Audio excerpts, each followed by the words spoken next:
Okay, since the recording has just started, I'd like to call to order the Dutchess County November IDA meeting. And Jasmine, would you please take the roll call for attendance? Tim Dean, Present. Mark Doyle, Present. Kathy Bauer, Amy Bonadiri, Present. James McCone, Here. Al Torrigiani, Here. Deidre Houston. Here. Okay, the first thing I wanted to go over is our conflict of interest disclosure policy. If anybody has a conflict on any of the projects before us today or any of the discussions that are going to take place, I would ask that you state that you have a conflict and the reason for the conflict. I will start that off by stating that there is a project before us, Jackson Crossing, and I have a conflict on that as I am a personal friend of one of the applicant owners of that project. And Marshall Sterling, who I am retired from, but chairman of the board, does handle insurance matters for that organization. So that's my conflict. Does anybody else have one? I also have a conflict with Jackson Crossing. Okay. My office did the engineering for it. I'm sorry. Hold on one sec. Hi. Hi, How are you? is this, I'm looking for the IDA meeting. You got it. All right, I apologize. No, not a problem. Any particular place? Oh, hey, Don, how are you? Sorry. Okay. So my office did the engineering for the project, Okay. And which project was that? Jackson Crossing. Okay. So Amy has a conflict on Jackson Crossing. Any other conflicts? I do. I Well- have on both the NRI in Hyde Park and the consideration for T-Rex Shaner Hotel because some town supervisor at Hyde Park. Thank you very much. Okay. Sarah, it is my understanding that we will have quorum with these conflict recusals. Is that correct? Yes. Okay. All right. So if for some reason during the discussion there's any other conflicts that come up, please let us know. Proof of meeting notice was posted, correct, Sarah? Yes, on November Are there- 8th. Are there any bills and communications that we need to talk about? No, not this morning. Okay. We do have minutes from the October 9th meeting that are part of the packet. I hope everybody had a chance to review them in advance, but if not, if you want to review them now. And I just wanted to ask if there was any corrections or modifications or changes that anybody felt needed to be made to those minutes. If there are no objections, would someone be willing to make a motion to approve those minutes? I'll make a motion. Okay. Second. Okay, thank you, Amy and Mark. Jasmine, would you please take a roll call of the vote to approve the minutes? Approve. Amy Bonadiri. Approved. James McCone. Approve. Al Torrigiani, I cannot approve because I wasn't attending that day. Deidre Houston. Yes. Tim Dean. Yes. Okay, Jane, report of the treasurer. Peter, could you put up the balance sheet? It didn't go out in the electronic.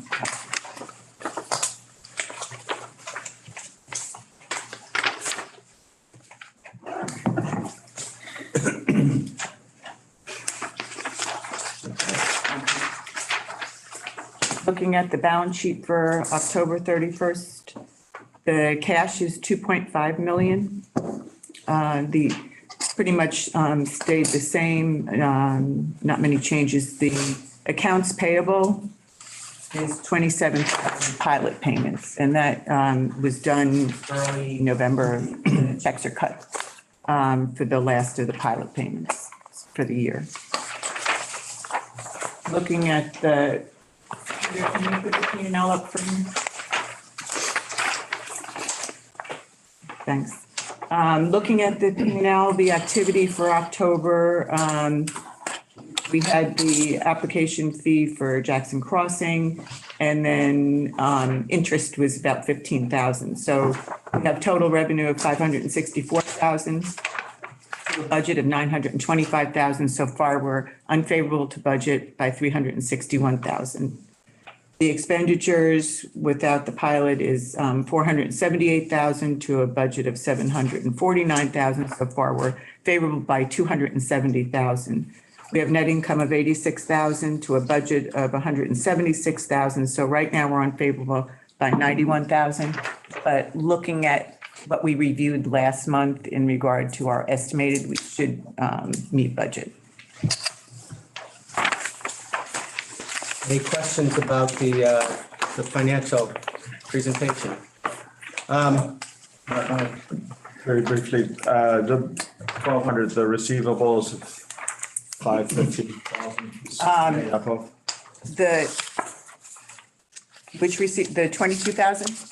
No, Is that, which one? 500, isn't that the money due us from the installment? 546. It's under other assets, Oh, okay. 12 line. Yeah, those are the admin fees that we earned and are not, they're going to be paid T-Rex, over the next couple of years. T-Rex as well. T-Rex, and I think there's, Better be. is Arthur May in there? Not Arthur May. There's one more. Thank you. Arthur May. Arthur May. Arthur May, yeah.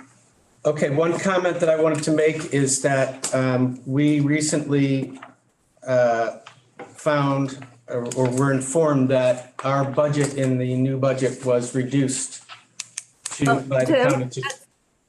Tim, that's on the LDC side. You want to say that for the Apologize. LDC? Okay, we'll touch on it there. Okay. Getting back to the agenda. Whetted your appetites, I apologize. I guess I can say that we will be discussing under the IDA budget that our budget was reduced from 450,000 to 250,000 by the county. And while we do have, reasonable assets now, and maybe that's something that we would have agreed to, it was a little disappointing that we weren't informed of it while it was in progress, and if we would be willing to help if there was a particular shortage that the county was trying to address. But just the fact that we learned about it after the fact was a little disappointing, but we will talk about that in the other meeting. Okay, reports of committees. Is there any committee reports there that are needed? No committee reports. I'm sorry, I couldn't hear. No committee report. Okay. All right, any unfinished business?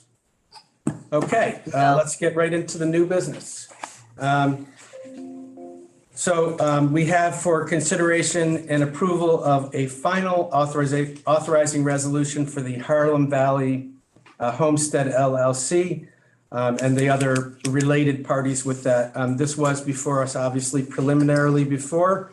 There was a public hearing, and I did notice that we did receive one email, written comments from a particular person. Sarah, is there any other comments that you want to make about this?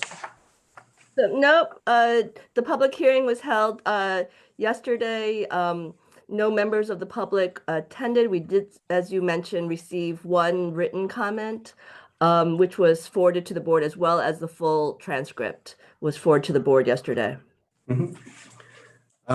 Does anybody have any questions? Al? Don. On this particular one, I believe the applicants were going to attend by remote here. Oh, okay. I don't know if they've been allowed in yet. Okay, so let's see if I apologize. We're going to see if we can bring the applicants in.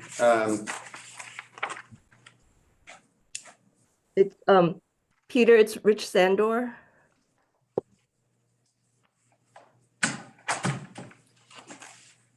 Now, I know there are people out here. Are any of them affiliated with this No. project? Rich Sandor on the I don't know if you He was just here. He just walked out. He said that. No, that was Michael Zarin. Bear with us for a second while we. Is there a complication? Yes, Peter, is Rich Sandor, can you unmute him? Morning, everybody. Good morning. There it is. Sounds like we can hear Peter now. Yep. Thank you for letting us join remotely. Josh Vertil is also on the call, who's the president of HVH, and he is under the weather, so to the extent he says hello, you'll barely understand him, but he wanted to be here as well. So we're happy to answer any questions.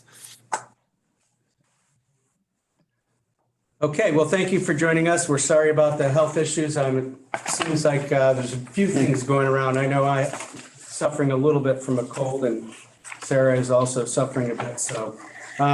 Okay, so does the board, since our initial preliminary approval, has there been any questions generated that the board has?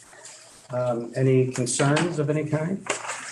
Well, I think it would be good if we asked Don to just elaborate a bit more on the structure of the organizations and. Yeah. I can do that.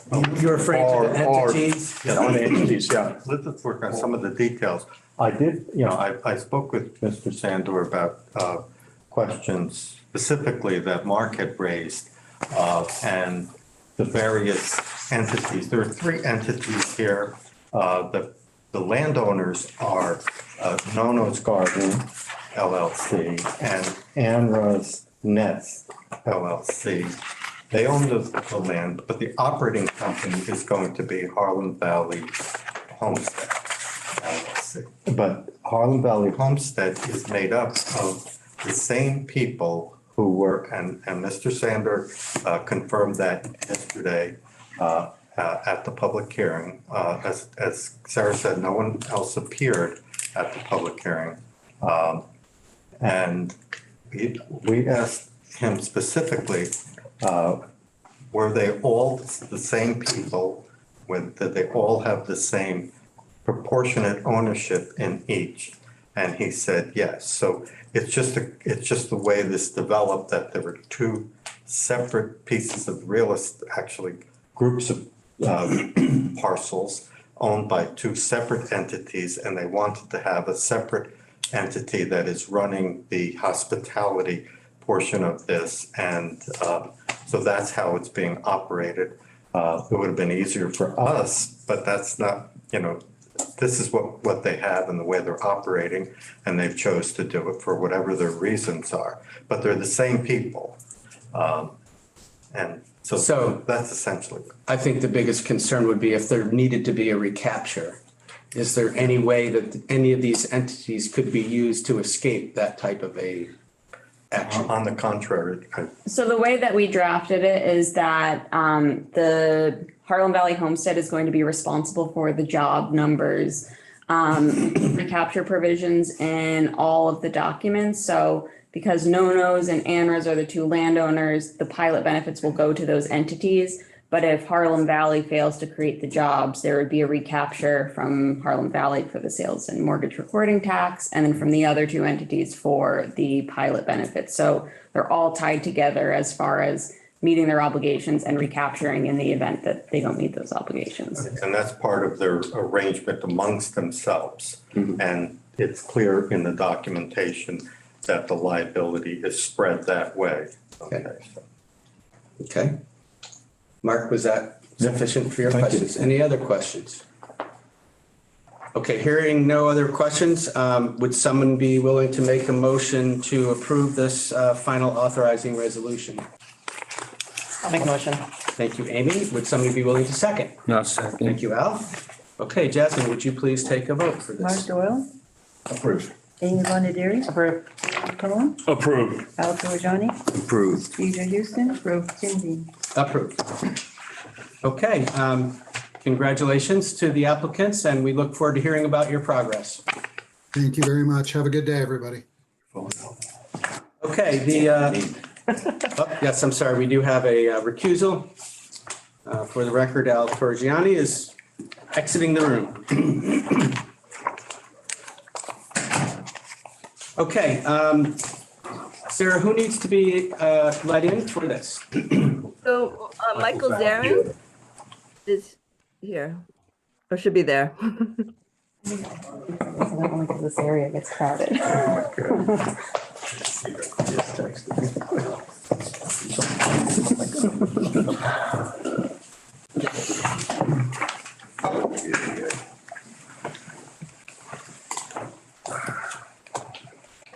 Good morning. Good morning. Okay, so we have before us a potential approval of the final authorizing resolution for NRI Hyde Park LLC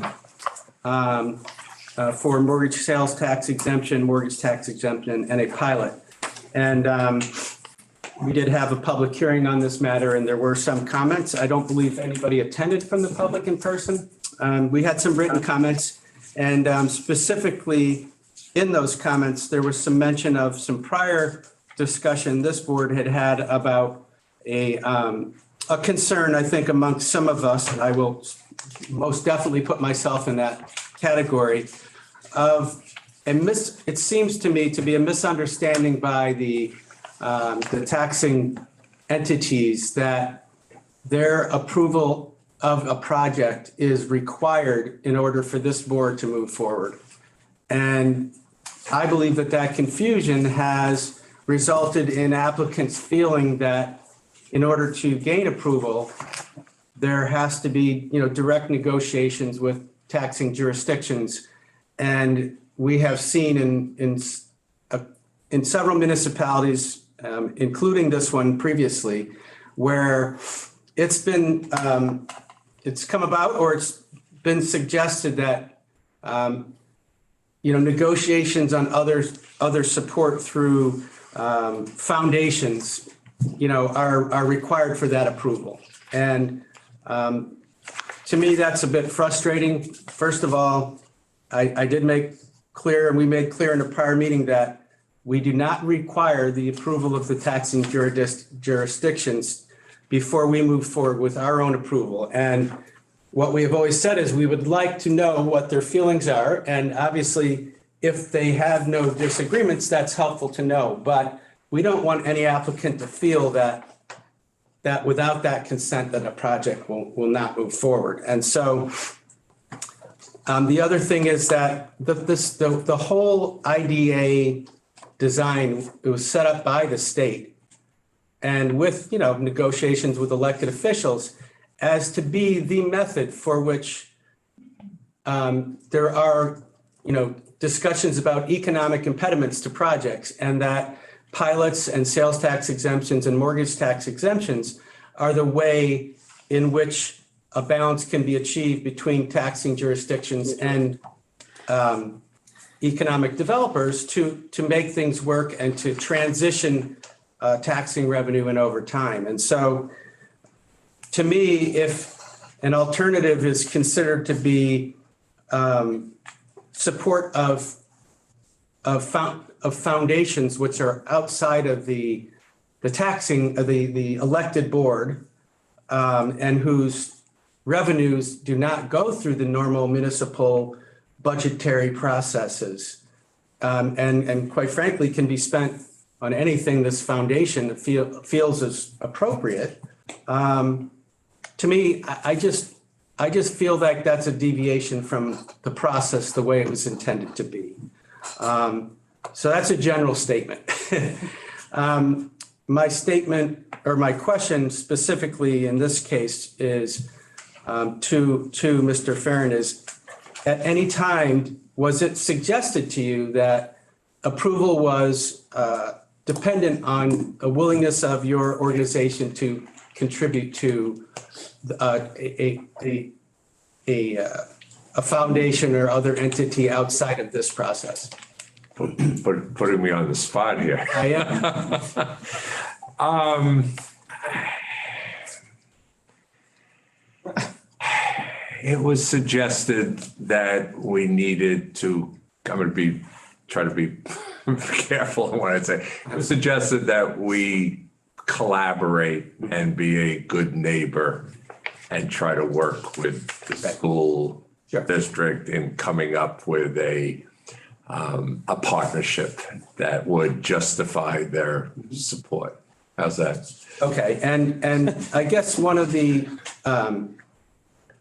issues to me is that at the same time, an organization such as yours, and I apologize that you happen to be on the spot, so to speak, but you're not the first. At the same time, you're coming to us and saying that you cannot move forward with this project without the relief that we would be granting to your organization. But at the same time, you're able to come up with money to support a foundation, which is outside of the process. In this case, I understand it's $25,000. Is that correct? Over. Right. So Well, it's $90,000 over a 15-year. I apologize. It's 2 scholarships, over 15 years at different rates, for the first 10 years and then the next 5 years. And then we also agreed to get involved in a mentoring program and working with them that doesn't have a cost associated with it, but will just be a partnership. And it took a number of months to quote unquote negotiate, and multiple school board meetings and the involvement of their attorney and so forth. It became rather substantial and look, we did what we needed to do, and obviously. So while $90,000 in the scope of a multi-million dollar project is, many people might say that's insignificant, I still feel that it's something that should not have been part of the consideration for our approving something. And in any way that is implied, it really bothers me. And I'm just, I open up to the floor of other people at this table to, if they have any comments about that. And what can we do? So what I'm hearing is that the school board extorted you to work with them to get their approval so that we would then approve them, but we don't need their approval? True, for the second time. Second time, in the same district. It's the same thing. I mean, It's it's not ridiculous. us. I will hesitate as the leader of this organization to use the word extortion, because it was not used, but it was clear that it was firmly suggested that that would be needed to move things on. And as has been pointed out, and again, I apologize, Mr. Farren, for you, but this is something that is the second time it's happened with this particular district. And How did it get so far? Like, if you're going through all these meetings and it's taking so much time, how did you get so far into the agreement without realizing, or that, like, were we not put on? that's where I think somehow we're failing Yeah. in making it clear to Sarah, can you talk a little bit about any discussions that you have with applicants to proactively perhaps put an end to this? Yeah, so Michael and I've had several conversations about this, and I've started talking to applicants. The policy committee had met earlier this year talking about that practice and how to kind of de-emphasize and discourage that practice of our UTEP does say the support of the taxing jurisdictions for deviated pilots and kind of moving away from that. And so Michael and I had some I'm sorry, conversations. Sarah. I'm sorry, I need to stop you. What does it say specifically? Does it say that it's required? It's for a deviated pilot, yes. Okay. It's one of the factors to be considered. And so Michael and I spoke about this, and we had discussed that if the school district was going to delay the project any further, that there was enough evidence that he could come to the board and explain his case. But I think they were very close to, finalizing those discussions, and they had already had gone far enough into those discussions, an agreement in this case. But moving forward, all the applicants that are asking for deviated, we've discussed the I guess the emphasis of excuse me, of taxing jurisdiction, what taxing jurisdiction support looks like. So again, I'm going to ask our counsel, does the way it is structured right now, does it require the consent of the? It's not a technical requirement. It just says that it says the applicant shall provide the IDA with project projections, written justification of the requested deviation, and any proof of support from affected taxing jurisdiction. Any proof of support. And so but it's not if required. if they have it, provide any proof of support you have. Okay. Can we just stop the practice of the school district being allowed to do that? Well, that's a question that I have. Like, So you have to understand that in the statutory framework, if there's going to be any sharing of the benefits, that they have to be agreed upon, that it's other than the way it happens each year based upon tax rates, the formula is established that as far as a single tax dollar is concerned, how much goes to the school district, Right. how much goes to the town, and how much goes to the county. If there's going to be a change in that sharing ratio, it has to be with the approval of all of the taxing jurisdictions. This is a workaround that is different from what's there. So this so-called $90,000 over 15 years, well, it's a small sum compared to the size of the project and the benefits given, being granted here.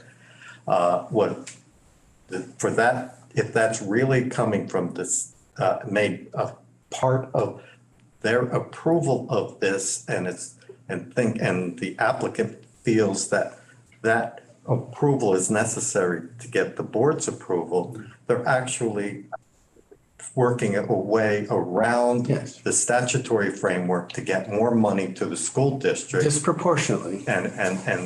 without getting the approval of the county or the town. So that's the problem with it. It's not consistent with the Correct. statutory framework. Right. And so we think that it has to be perfectly clear. If somebody wants to enter into a community benefit arrangement with them, it should be done in a way that everybody is on board. Is it also possible that in addition to the school board, that a municipal board could make the same suggestion and that a separate donation is required Yes. somewhere? And, so this could just become a pain in the neck for everybody. Yeah. Right. Well, yeah, and one of the things, I mean, we've seen cases, especially down in the Long Island area where, somebody's building a tall building and they need the municipal approval for them to put up a tall building.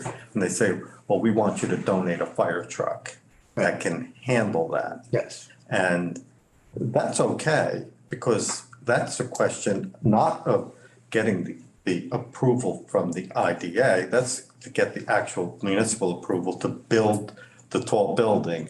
But this is farther along in the project. This has gotten all the approvals, and the school boards don't have any approval process. And to make it worse here, understood that the land here is the CIA's land, which is tax exempt.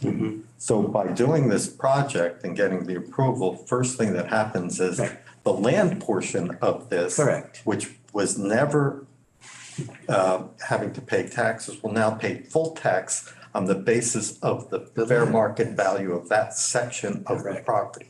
So that's coming off the rolls, and that's a benefit. Coming on the rolls. Right. That's coming back on the Yes. rolls. I should say, it's changing how it is on the rolls.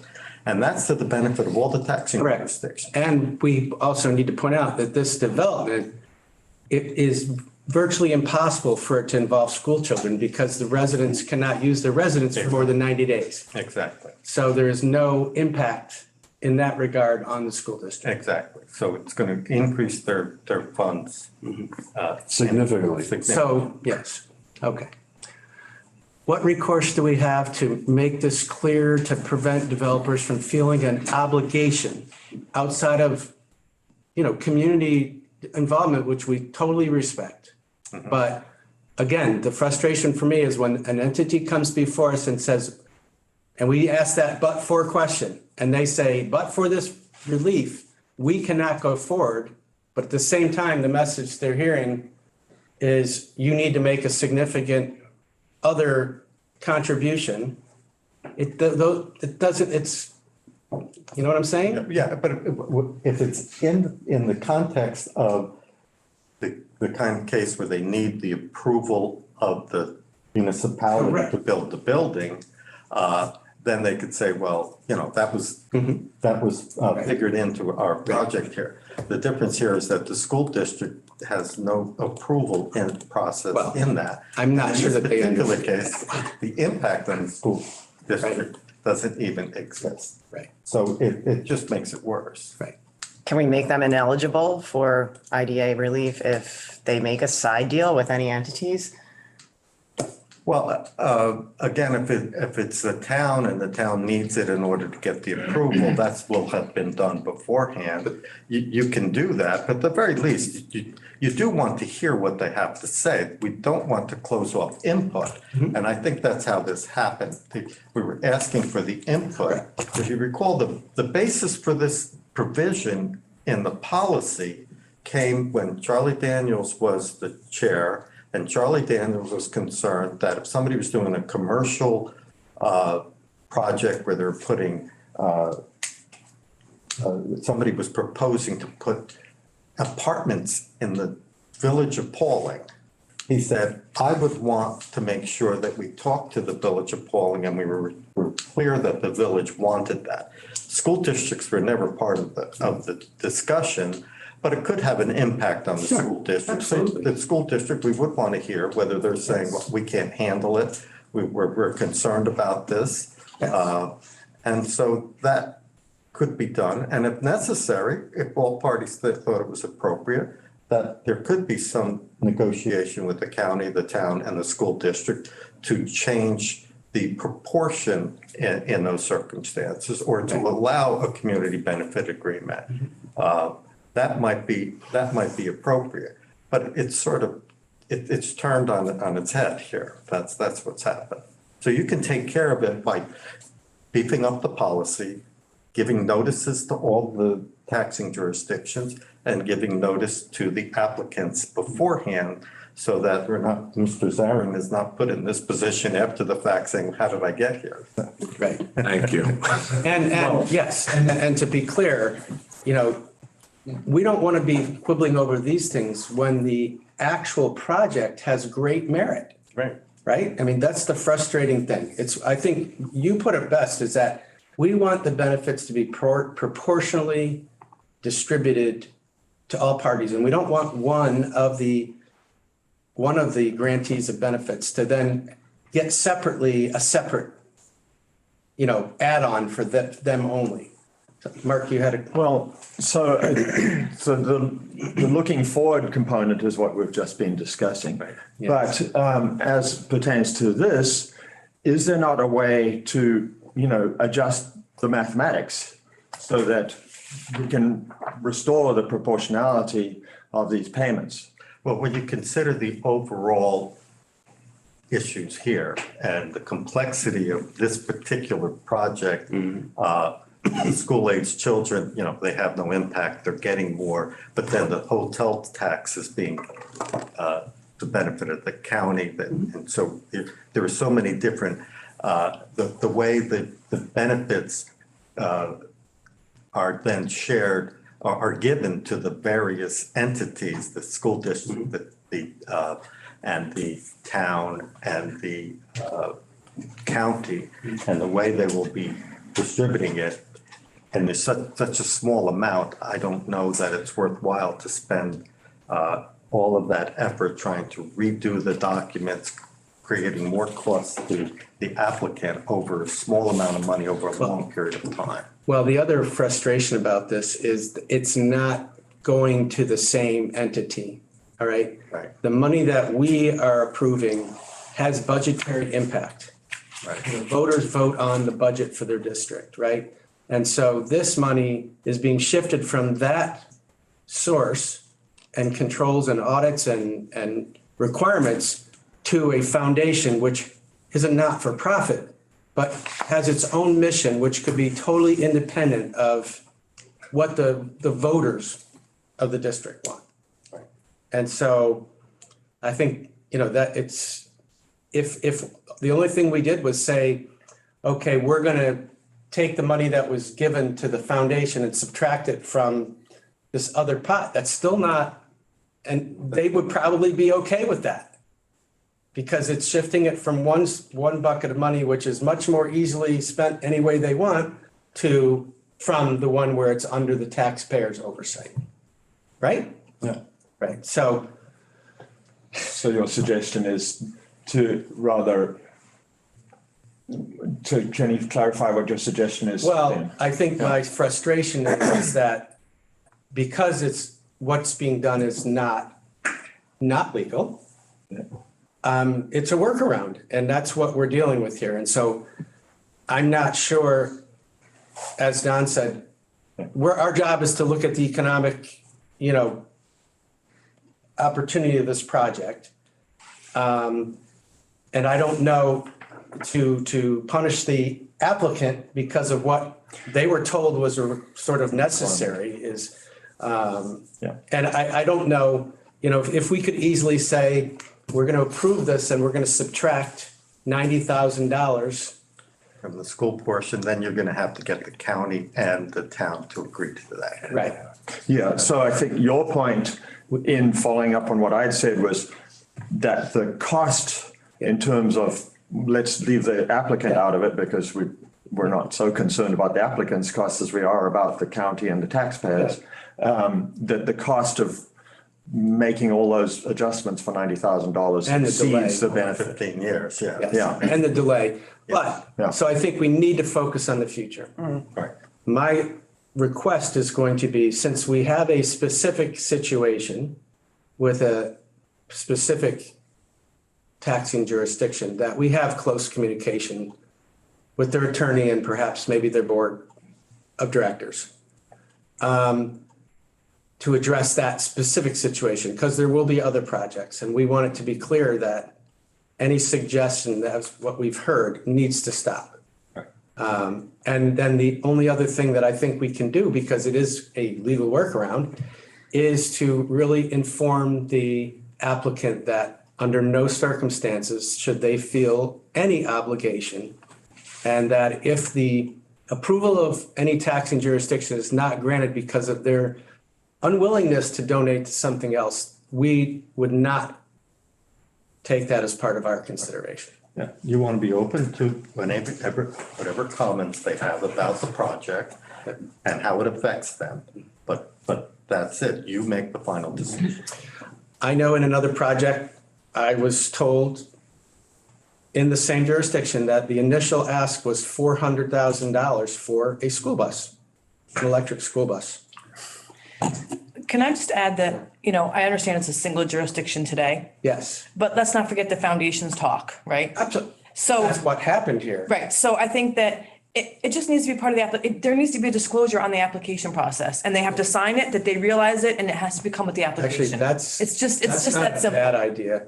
Yeah, Yeah, because the second jurisdiction was in Beacon. Marabou had to get big. right. They wouldn't play unless they put something up. And absolutely was communication. Just make it a disclosure on the application form. They have to I think one of the challenges is sometimes this even gets ahead of the application process and is down the road a bit. But yes, Sarah, do you think that makes sense to put something in there? Yeah, Yes, yes. Because I we can do have a easily do that. committee meeting on this. the committee Yes. for the, yeah, Yeah, Al, Amy and myself. yes. Yeah. Anything that can be done to really emphasize this. If I could, from the approval process, and I've been involved with school districts before, as well as many other stakeholders in the approval process, the time for someone like the school or someone else to get involved is during the town site plan approval process. When you're looking at impacts of the project and you're negotiating with all the different constituencies about how do you mitigate those impacts Yes. and how do you address them. That's the time that those discussions, Sure. I agree with you that to have it the way it played out is not the right sequencing, And I mean, timing. There is an opportunity for them to get very involved. just like we said that 90,000 is not significant in the overall process of what we're talking about. It's really disappointing that a school district would hold up a project where they're getting so much money back on the tax rolls with minimal impact in student enrollment, any types of school requirements. in a time of declining school enrollment, that they would suggest that a project needs to make a contribution of such small size or any size when the other revenue they're receiving is incredibly large. And to be clear on this, as Mr. Zarin points out, the community benefit agreements are not, there's nothing wrong with those. Yeah. If those are part of the approval process on the municipal level, they need it, and they're discussing Absolutely. the impacts. And That's what it's for. They're getting a direct impact, and they Correct. want somebody to do it. By the time they come to you with an application, and the but for can include the fact that they had to take care of some community benefit arrangement just to get the project approval. And then they're saying, well, now we would like to have some benefit, and that's fine under the structure as it now stands. Right. Yes. Isn't that what town recreation fees basically are? Right, exactly. Yes. So again, I understand that we are granting tax relief. There are a potential that some other applicant for this parcel might be willing to pay 100% of all taxes required. But we all know, specifically in this municipality, there have been a couple of parcels of land that have had multiple proposals over multiple years, and none of them have economically been able to move forward. And so. Including this one, right. So no location. I think this is what the pilots and the payment in lieu of taxes, and the sales and mortgage tax exemption are, as designed, are the best possible way right now and for the foreseeable future for any project to move forward there. So, okay. I think, again, there's not much that can be done. It's very frustrating to me that it's the second time we're saying that, but the only thing we can do is attempt to make applicants aware of the separation between any other requirements for support, are not part of this process. All right. With all that being said, we have this final authorizing resolution before us. Is there anybody on the board that is willing to make a motion to, I'm sorry. I'm sorry. Yeah, no, it's okay. I think there may be some more questions. Oh, I apologize. Yeah. Please, yes. I have a question. So with regard to the removal of the villas from, if I'm using the right term, from the tax abatements, I'm sorry that I can't actually find it in this copy. I have it on my computer. 57 leasehold units we're talking about. Yeah, that they would be, the specific language with regard to the removal from the benefits. My understanding is that the sales and use taxes are removed from it, but I want to make sure that, number one, the property taxes are also, the property tax reduction in terms of the pilot is also removed from it, and that there is an established monitoring process to just figure out how we get there, that is in fact rolls out according to the way we prescribed. So the way that it's structured is the leasehold villas are defined as part of the facility. They're part of the project, but at the bottom of page 2, you see we mentioned that it's not exempt from sales or mortgage recording taxes for the project. So they're excluded from the definition there. They are included in the definition of facility overall, and the pilot applies to the facility overall because NRI, the developer, is going to be responsible for all pilot payments for the overall project. So it is part of the real property tax abatements, but not for the sales and mortgage recording tax because they're not responsible. NRI is not responsible for the build out, the construction, any construction loan for those for those villas, But is responsible for the land tax. but is responsible for any of the taxes. The NRI will be taxed by the town, one tax. And we will be responsible as the resort facility operator to pay the entire tax. And we also, the villas are integral and integrated with the resort. They'll pay membership fees to the resort. They'll use all the facilities. We'll build out all the infrastructure. We'll maintain them. We'll maintain the roads, utilities, landscaping, lighting, drainage, water, stormwater, everything.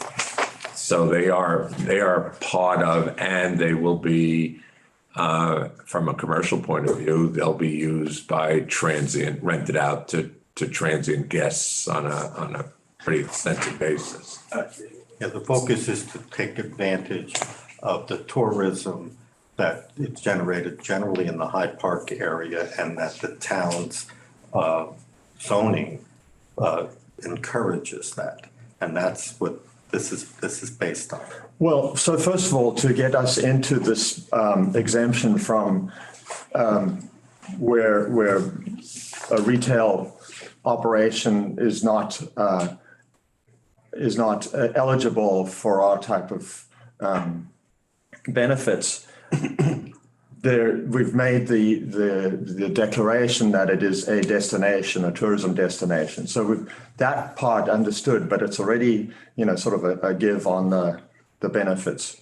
But now going beyond that, we have to most people's point of view, private villas that are able to be, the construction, I understand that's taken out because of the sales taxes, but on an ongoing basis, the town is going to be having to adjust their property taxes according to the general prescription, the agreement on the pilot, regardless of the assessed value, the true assessed market value of those villas.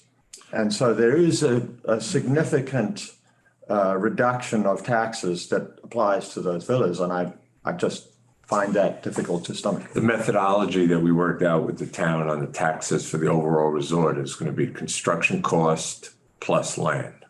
So it's not going to be done on an income basis. So the construction costs that those involved will also be taxed and fully assessed as part of the overall resort. Okay. So there's no discount for those. And again, they have a private component to them, but the town and the town board created this lodging facility that they're going to be rented out. They're going to be transient. They're going to be another product of the resort that when you go to the resort, people who don't necessarily own them will be staying at those villas. They'll be using all the resort facilities. They'll be paying membership fees to the resort to use those facilities. So it's a model that's you see more and more now in hospitality, that they create these sort of smaller, different, cottages, resorts, villas and types of things as part of the overall product that's being offered. So that component is enunciated here in the documentation, or where do you see it? And it's really the assessor's role to do that in accordance with the town's, as far as the valuations. Those valuations will be determined by the assessor. And the idea here is simply, as a tourism destination facility, it's not just the benefits, the economic benefits are to bring these people into the area, spend the money locally, and help all of the local businesses and et cetera. And there's a great need, as you heard from. No, but I think the question is, you have 57 villas. Let's say the market value is $2 million. Mm-hmm. Are they getting an advantage through this pilot as an investor buying that villa? Let's say Tom Brady buys a villa as an investment property. is he going to get some of this pilot relief where he shouldn't be allowed to? No, we don't pass that on. But so is that villa then taxed at a certain rate? Or is each villa, depending on its price, going to have different fees that are payable to the? No, that would have been the income methodology. And we agreed with the town specifically at the town support that was based on construction costs plus land value. So it's the construction cost of those villas is going to be the basis for the assessment. The assessment on each villa? Yeah, on each villa is not going to be assessed. Right, but on the overall resort, taking in the overall resort, which will include those villas. So the overall resort is going to be a $270 million plus investment, and that will also include. We're trying to figure out how you're gonna treat each villa. Have to sit down with the assessor. Mark, I mean, that's kind of. Well, and I Well, think. also the resort fees for the villas. Right. Well, but I think the point is it almost would be better if it was based on the revenue opportunity commercially of each of those villas as opposed to the property value, because that's, there's a difference between a residential property value and a. But it's also an investment. Right, that's what I'm saying, Right. so. For me, it's that if they're privately owned, right? I mean, Yes. we have seen the impact of exclusive developments on the communities, right? Silo Ridge is a perfect example of it. What it's done to Amenia, what it hasn't done for Amenia, what the promises were. We've seen it. So my issue is subsidizing taxpayer money for private people to have an exclusive neighborhood that they can rent out, that they're going to rent out. But we don't have any indication from this gentleman what that looks like or what the resort fees are. We've asked for it, right? We at the last meeting, we said. I sent a letter, I'm sorry, I sent a letter October 29th to the board. You asked for it and specifically said that the resort, you asked for that, and I included a bunch of things that you asked for, and one of them was the subground lease, the lease on villa owners will be required to pay an approximate $75,000 resort membership initiation fee, as well as $35,000 annually. I apologize. I have not seen that document. I don't think I was. Sorry, It's okay. Yeah. dated October 29th, tried to answer all the questions that. Thank you for sending it. That you all raised. It does, it seems like there's been an attempt by the municipality and the developer to, and it is a very strange formula to me that someone would buy a property, but then be told that they can't use it as a residence. It's really not that much in their control because the most they can spend there is like 90 days a year. So why someone would buy something like that's beyond me, but that's, I think, the way that they're trying to make it more of a commercial look than private. But at the same time, as you say, I don't know the exact legal way it is, but this person are they able to take a mortgage deduction on their taxes for the? I'm sorry, I don't. If they buy one of these. They can't. It's a second residence. Right. It's Yeah, they cannot It's be, not full-time, written into, Yes. these villas were, long negotiations and discussion with the town to be eligible as commercial transient lodging. I mean, that was the thing. So the town board created with the planning board, and we had numerous meetings and discussions, a special definition of these. They cannot be primary residents. They must be subordinate to the hotel. They have to be put into the rental program whenever not being occupied. They can't be occupied most of the year by the so-called owners. So these will be extensively used by the same people who are renting space in the other hotel units. It's going to be another thing to bring. So an individual that's buying one of these is going to be using it, they're going to be deducting they're going to be using the revenue they receive for it being rented by this resort against the reduce that. expenses of owning it. It's an investment. Investment. Offsetting their membership fees. And yeah, I think investment in the sense that probably their rental will offset a lot of their costs, but they hope. And there'll be a lot of costs. But they're also increasing their value, right? It's equity. They're building equity. So they buy it, they build it for 3 million and in 10 years they sell it for 30 million. Like we are subsidizing. And if we look, I'm not disagreeing. I think that's a great point. I think as a counter to that, just thinking about it, if somebody came to us and wanted to build this as one thing with all of these units in it, and they had an investor that was building it like a hotel, we would favor that, right? So it's almost like instead of having a hotel as an entity with a bunch of investors we don't know about, this is a bunch of individual investors that have created a hotel. So Well, it's just like Marabou. I mean, they were going to have their little huts and buildings, villas on their I think property. they would object to huts. Yeah, well, I think they actually eliminated them, makes sense, but yeah. So again, It's the same thing. What the point is, right, so. Yeah, but, we're setting up a legal apparatus here. And the components of that are complicated. And, I don't know, I'm sorry that I haven't found it in this, but, I'd like to have as a component of our documentation exactly what these rules and regulations and restrictions are on the villas so that we have basically, we're joining the responsibility. I'm not comfortable with saying, oh, well, it's the town's job and the assessor's job to figure this all out, because we're the ones granting Right, so the you want tax to know that reduction. it is required that it be treated as a commercial rental. Yeah, as I want opposed to anything that could be considered a residence. I don't want to hear, oh, well, there's nothing we can do about the fact that Right. the They villas stayed- slipped into 100% ownership Or they occupied. stayed, There's nothing we can yeah, do they about stayed it. 6 months. Yeah. Don?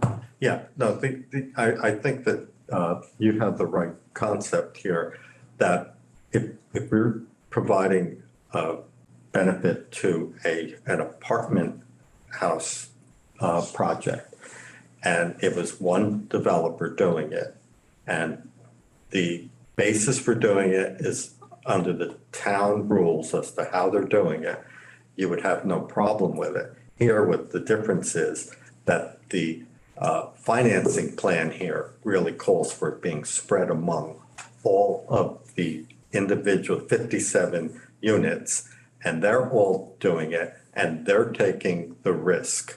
They get some benefit here. You're trying to attract that because of the overall economic impact of this project. The investment here is a huge investment. They've tried other ways of doing this, and it's been stalled for years trying to do it. The concept, one of the things that the CIA is trying to do is to try to develop a hospitality program and have it with the hotel there. And this is being provided by this developer and working with the CIA on that portion of it. And then these people are attracted there because of the food concept, the people who come from the outside area, and to help fund this very large project, they're asking to instead split that among the 57 villas and NRI doing the overall management of it.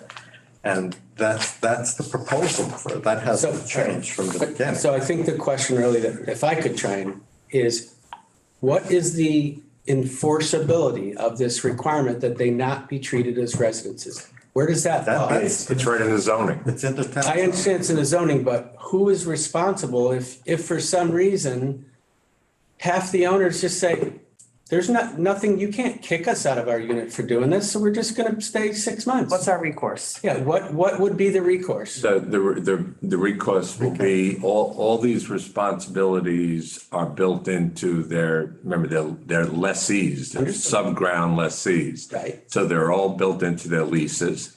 Their leases, they're built into the rules and regulations. They're built into the restrictive covenant documents that govern all of them. Think of it as think of it more as almost a co-op. They have a proprietary lease in the resort. They are governed by the rules of those leases, of the zoning. The zoning is, you have to comply with the zoning. You have to comply, and the zoning is very specific. It cannot be primary reuse. It must be subordinate. It must be available for transient guests. Is there I would expect, and maybe this helps a little bit, if they don't do this, there's a financial impact to the resort if they do not rent these units? They'll be in breach of the lease. No, but I'm talking and about. we have the right to evict them. Well, but I'm saying, and you have an incentive because without that revenue from the leases, the resort would suffer. The revenue from the leasehold rentals. Right, that's what I mean, yes. Is critical to our pro forma. So my point is that is another reason that you would not let it happen. You have to get the rental. We need the rental. If they're not renting it, do they have to pay any fee to the resort or is it? Well, they have to pay the membership fees to be part of the resort. But it's like any other, I suspect, any other use that you all approve. You approve an approved permitted use. Yes. By law, that entity has to just, for example, you approve a commercial use. That entity, and they qualify because they're commercial. Right. That entity can't convert legally that commercial use to a residential, repurpose it. Right. I mean, it's the same thing. What would be this, if for some reason this didn't work and there was a bankruptcy of the resort, what responsibilities? The CIA under the master lease is responsible for operating the facility, the hospitality and finding another operator. In the same structure as the same before, structure. or the benefit would cease. Is that right? You have to understand that what we went through with the villas were way more. Let me put it differently. The concerns you have has been the concerns of the town all along. They've been very, very. It's been a big discussion on. Are these going to be transient, which as is part of the resort, economic tourism, or are they at the economic tourism, or are they really going to be residential ownership? That was the issue that's been on the table now for the last year and a half, and as recent as when they created the town board after we received our preliminary site plan approval. Created a new zone for these because they wanted to create stricter, more specific criteria, the town board, for this product as part of the resort. So they added, if you see it, they're now called the St. Andrews Villa Facility Lodging. It's a whole different use in the St. Andrews district. Remember, the St. Andrews district was created just for pretty much the CIA. And they created this conference center, inn, and other lodging because they wanted to create this thing that Stan said they tried in 2011 to do it and they hadn't approved and then never got built because of the financial issues involved. Well, it wasn't under this villa structure. Yeah, so they added, Right. So this structure was created and these villas, there's a whole paragraph of describing what we're talking about to ensure that they're transient use and part of the resort and not residential.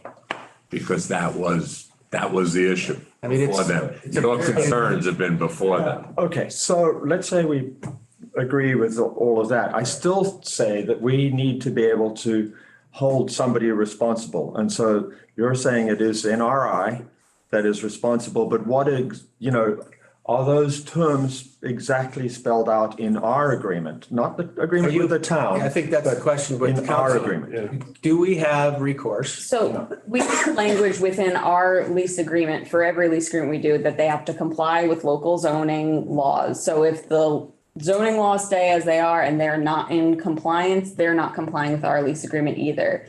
We also have language in every lease agreement that says if a project does not, is not in compliance with what they presented to us or deviates significantly from what was presented to us as part of the application for this, it would be an event of default under our lease agreement. So I think the instances you're describing, either if the zoning law stays as is and they violate it, or if the project changes significantly and is operated significantly differently than what they presented to us and what's clearly on the record before this board, then they would be in default of our lease agreement as well. And how will we know who's monitoring that?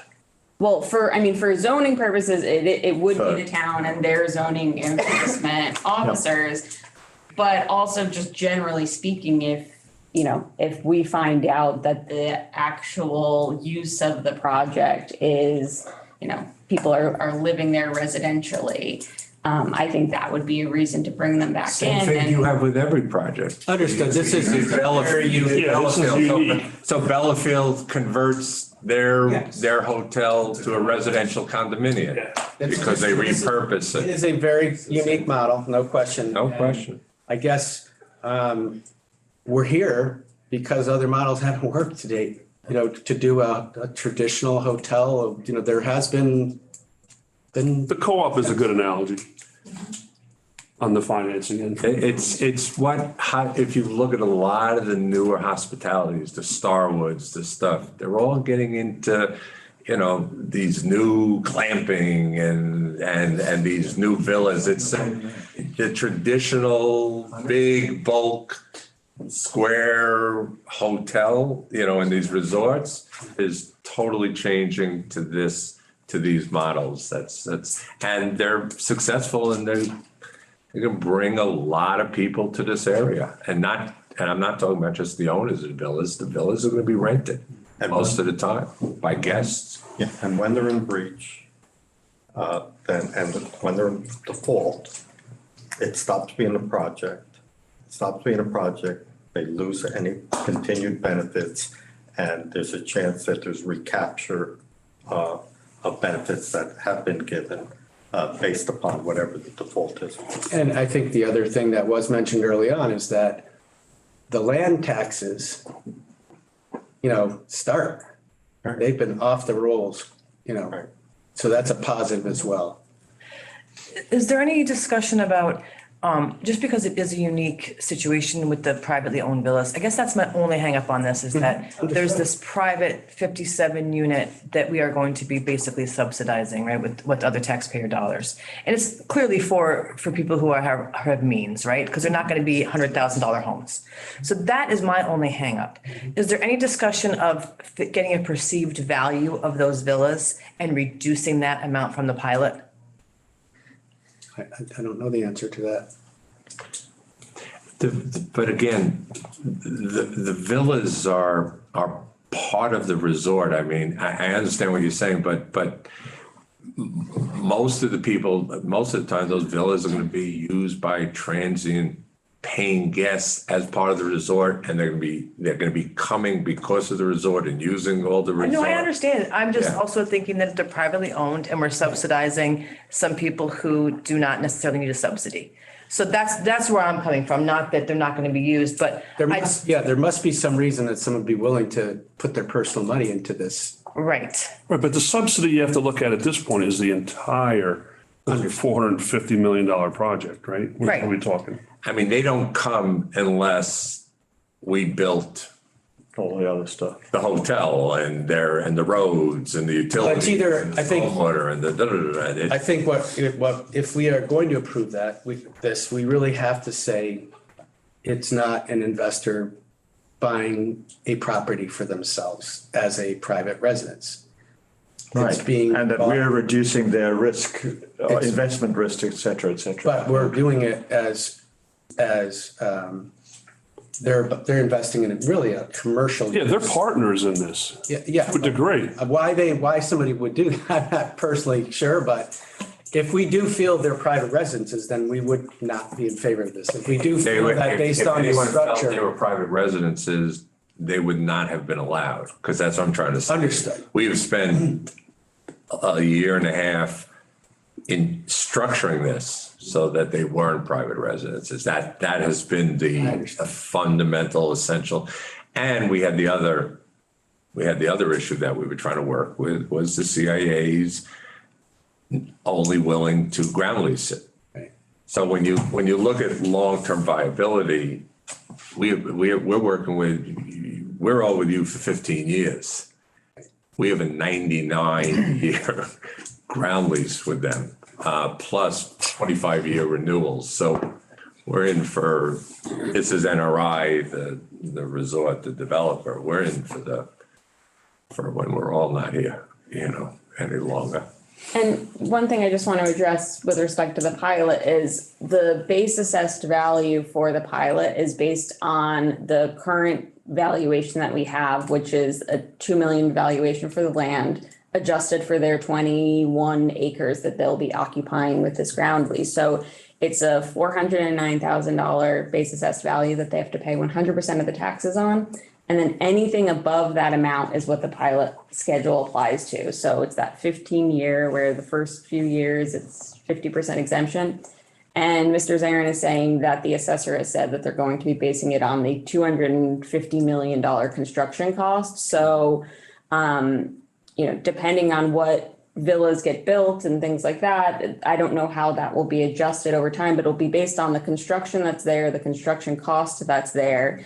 And if those leasehold villa unit owners come and go, NRI is still on the hook no matter what for the pilot payments for whatever.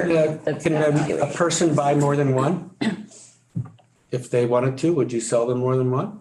Probably not. I don't think there's any specific prohibition on that. We've never really looked at that because it's. Well, or like a private equity firm. Yeah. I don't.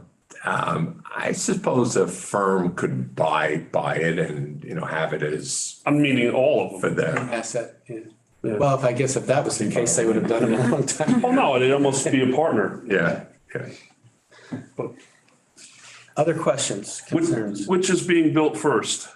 The hotel. Okay. Well, the hotel and all the infrastructure for all the utilities, all the roads, all the stormwater, all the access, the whole resort's being built, and the first thing is the western.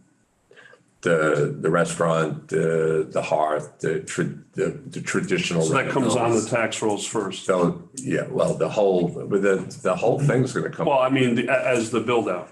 Yeah, 21.5 acres is going to. Yeah, I guess the positive about as far as enforcement and enforceability that I see is if these were to be used as residences or attempted to be used as residences by these people that invest in them, this project will fail.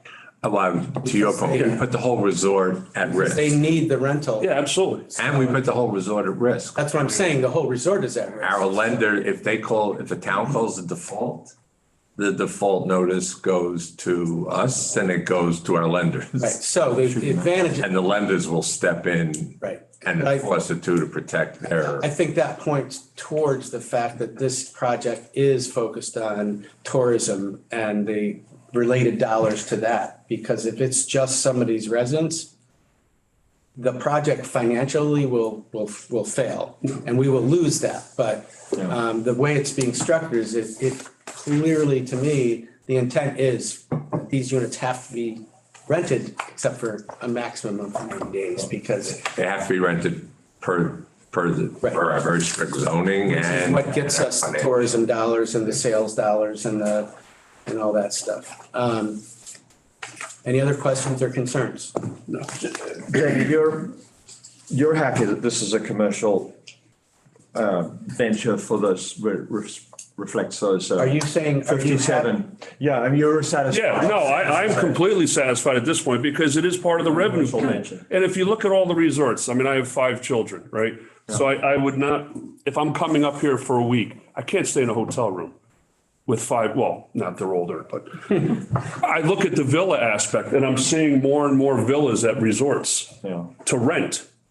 You know, obviously Homewood, you know, all the corporations you talk about owns those, but in this model, I completely understand, and they're professionals at it, that they need the revenue from these 57 villas, and it's part of the whole master plan, and Hyde Park's been down this road, you know, and it's all been agreed upon. I'm definitely comfortable with this at this point. If it was a workaround to get it to be residential, this is a terrible way to do it. If they want to be residential, they can put a T-Rex at this point. I'm saying, that's. You know, I mean, T-Rex has hundreds of units being built across the street.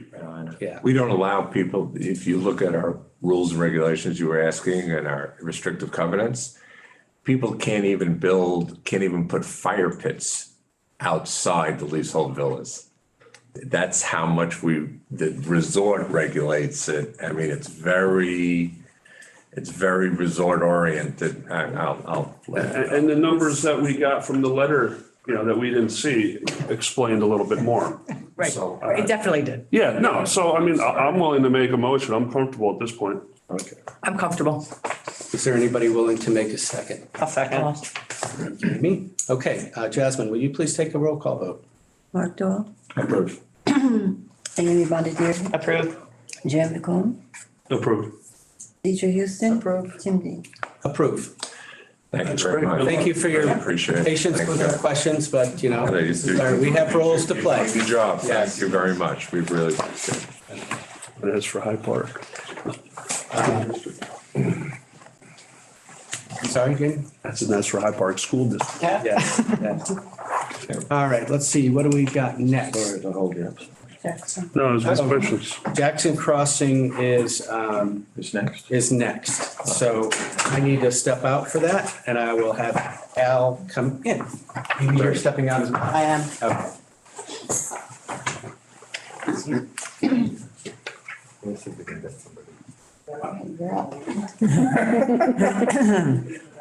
Stephen told me. Whatever. Yeah, you had to sit here, huh? You Could have know, hung outside. It was interesting. fascinating. Yeah. It is. Yeah, I didn't know that much. Massive project. Yeah, I've been watching it come up out of the ground, but that's an interesting conversation right there. Interesting structure, finance structure.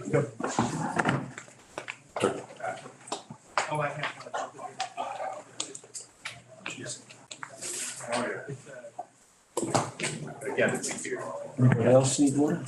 Oh, sure, if you're grabbing, please. Down to the other end here. Good, how are you? Where you want to go, down the end now? We get the head of the table. Nice. Thank you, Mark. How are you? Thank you. Get all steamed up in here. This one, Dick? I got you. Do I have to move? You don't have to. No, you don't.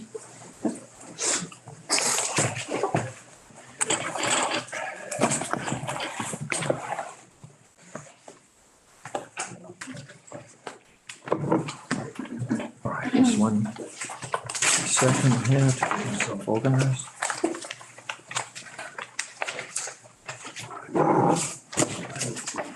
All right. Good morning. Welcome. Are we all together? Amy's out. Anybody on Zoom? Sarah, we're all good on the Yep, broadcasting? Okay. Al's back in the room, and then Tim has left, right? Yep. Tim and Amy have left, right? All right. So let me just go through what we are considering right here. This is for the consideration and approval of a preliminary resolution for Jackson Crossing LLC in the village of Fishkill to induce a project providing for a mortgage tax exemption, sales tax exemption, and a payment in lieu of taxes for an approximately $25,807,130 project for construction and development of a market rate multifamily housing facility consisting of 56 residential units over 7 buildings at the corner of Jackson and Main Street on approximately 2.24 acres. So that sounds like an interesting project, and we're glad to receive the application. Would you guys like to tee us up and give us a good background of what you're planning? I also have here, I can hand these out there, some of the images that are going to be up on the screen.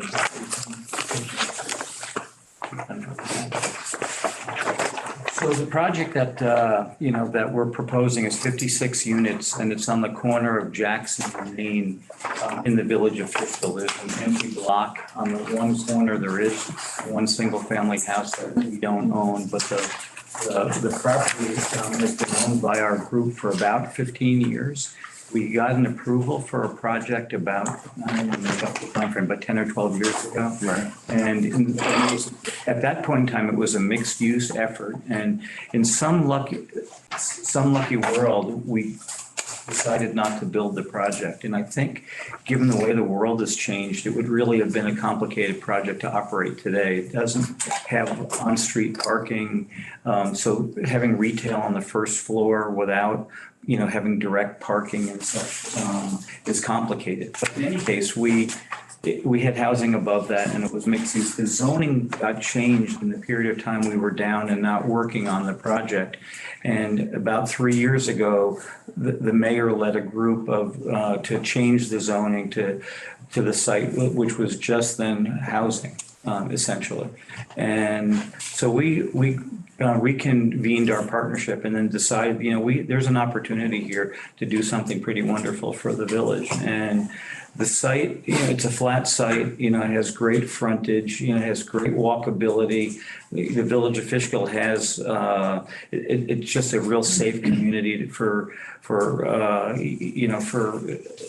residential environment. So we decided to design a project that actually required no variances whatsoever. We thought it would simplify the approval process. The entitlements are complicated wherever you go, and we just figured that would be the path of less resistance, and it would be the right thing to do. We have a partnership where a bunch of us have done multifamily projects, and I just finished one in the town of Poughkeepsie, a 5-story building. One of our partners just finished a 78-unit building in Pleasantville. That's been real successful. Dave Stenger here, who's going to be building the project, has done numerous multifamily projects in the community. The projects now, though, are more complicated, and what you do here is so important, and we appreciate it because, if we take the pro forma that we showed you and we made some suppositions in there that I don't know if they hold up as strongly because the environment changes all the time. A good example of that is we used an interest rate of 5.75%. That interest rate was great 6 months ago. Right now, the markets are changing. 6 months from now, could be completely different, better, worse. You just don't know.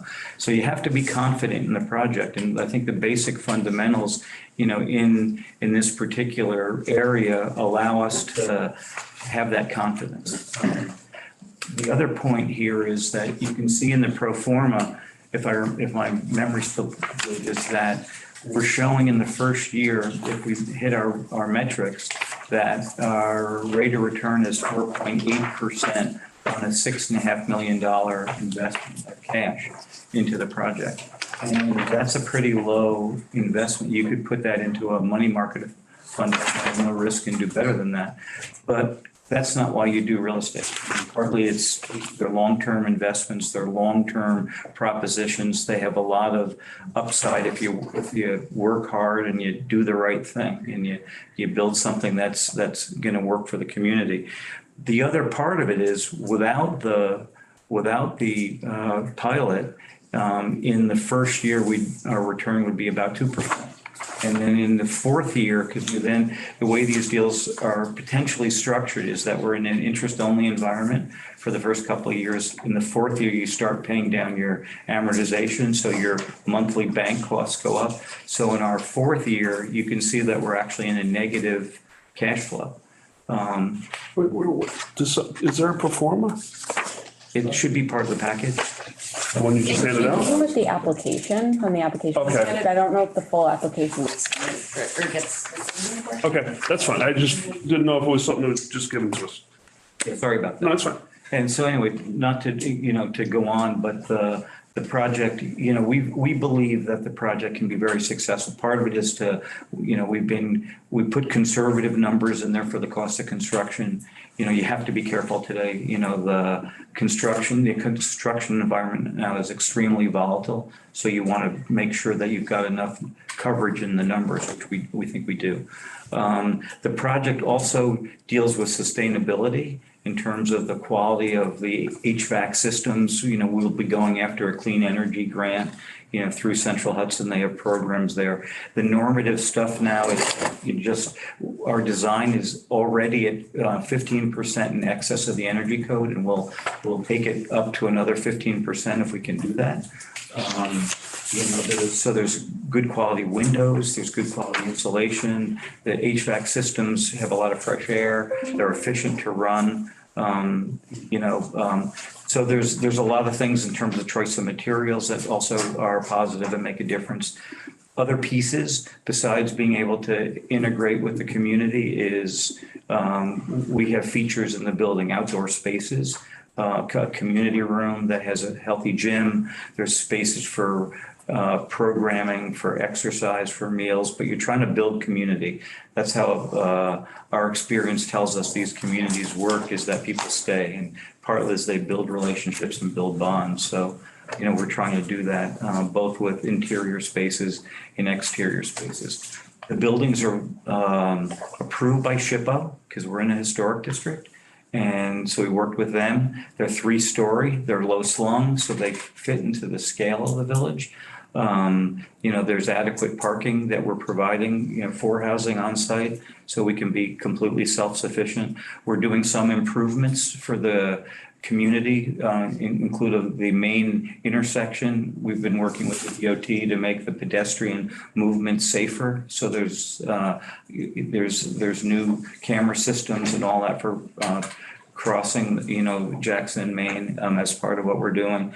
There's also rec fees to the community of about $280,000. So the village gets to benefit from, this project in terms of how they use those funds and such.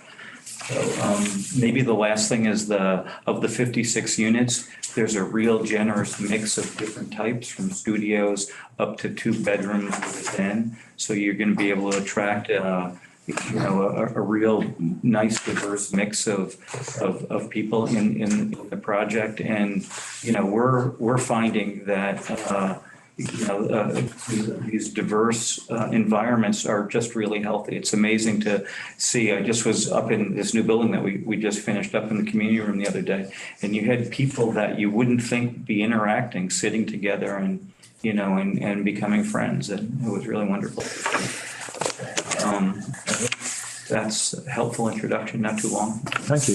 So, did you speak your name for the records through this? I'm sorry, we didn't introduce you properly at all, Mr. Tinkleman. Yeah. Yes, Stephen Tinkleman. Okay, I just looked. That's all. Yeah. And with you today is David Steiner. Hello, David. Thank you, and sorry. Accounting system. So I could point out if you wanted to on the project, but again, the last comment is built on the street, so that it has street interaction. You're trying to, create your typical downtown in the sense of, that relationship of sidewalk, landscaping, and building. Let's see if we have any questions. I guess my only question would be about market rate, how it's a market rate apartment, and why you didn't add an affordable housing component to the project.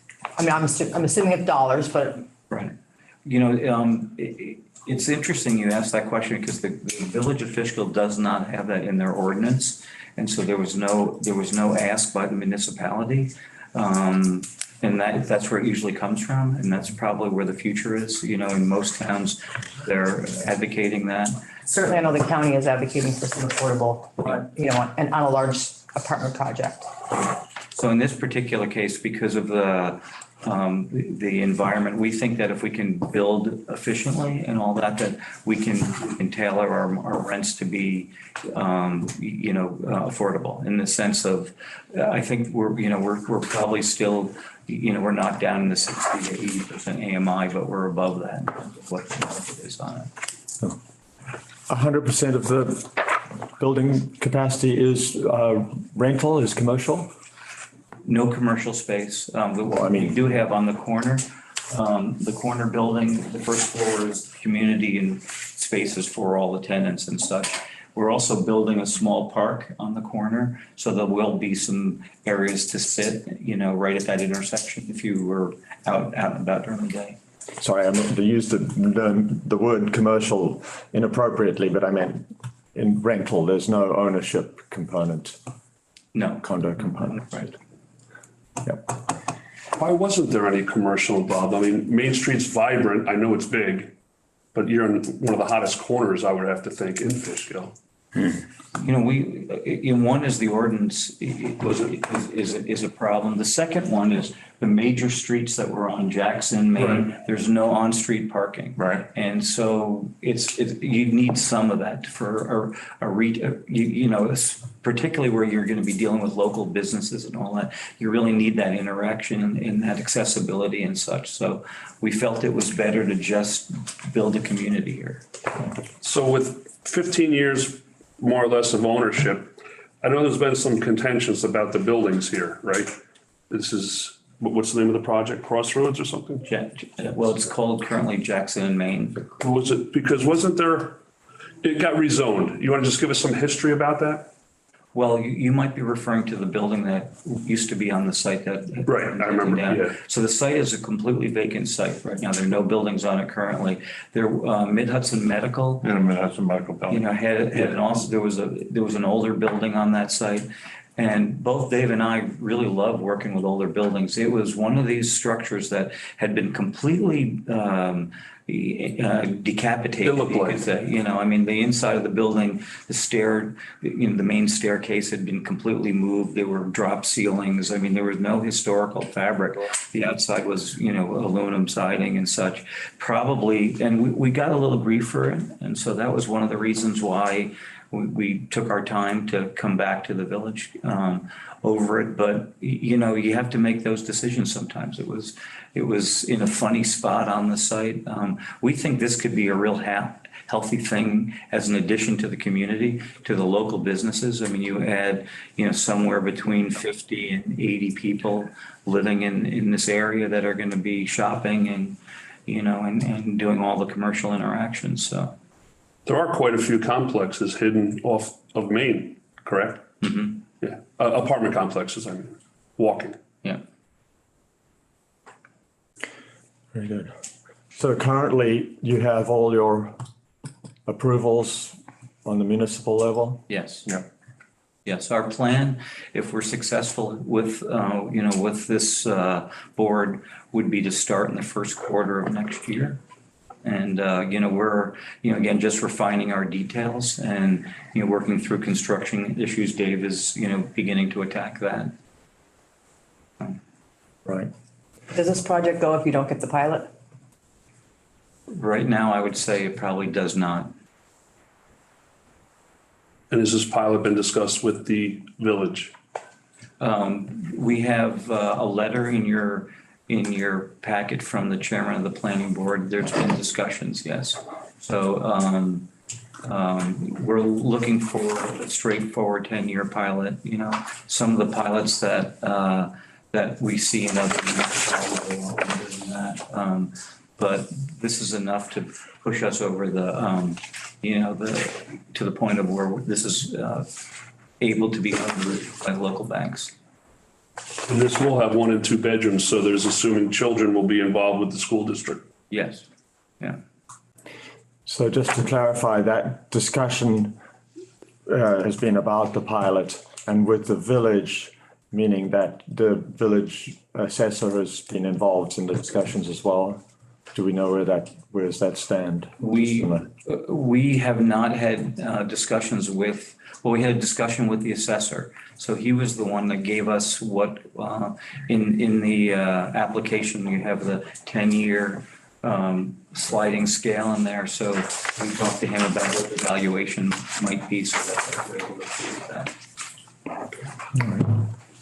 The biggest issue is fair market housing and being able to control the rents in an area where apartments are in demand. That having needed help from the IDA, I do have some issue or some concerns because 2 years from now, interest rates could be half, rents could be 15% higher. Mm-hmm. And I think then you could afford not to use a pilot. Is there any kind of recapture or something giving a cap on rents or a base of the rents that if it's exceeded? You don't have anything in your recapture policy now. The point is, the question is from today's circumstance. Yeah, today I understand, yes. The risk, are they willing to take the risk? Absolutely. Et cetera. And this is costing 25 million?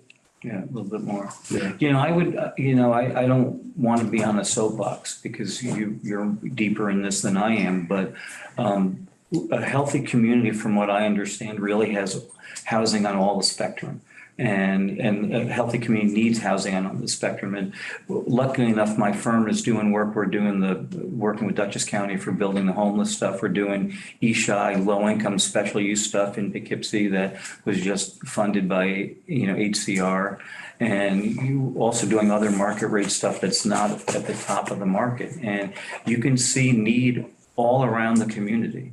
Right. And, there clearly is the biggest need for workforce housing. That's probably the biggest need. But in a free market environment with the cost of money and the cost of construction, it doesn't work right now. So there's something that has to happen that's outside of what we're currently doing to be able to afford that. That's a really beautiful direction as to, I think, where we need to go. But we're working within what the tools are today. And it's really on the higher end or the lower end of the spectrum where there's, like in the lower, side of stuff, there's all these investment tax credit stuff for 9% deals and 4% deals and all that don't exist for market rate stuff. So you're dealing with how can you buy the land and can the land have water and sewer and can the site be reasonable, to have a good environmental impact and also not impact the cost of construction to the point where it doesn't work. And that's where this site works out great. So I think that this project helps infill the community here in a way. That's number one, workforce housing. I mean, we have, the Amazon jobs, Stellantis is coming and all the other corridor warehouses.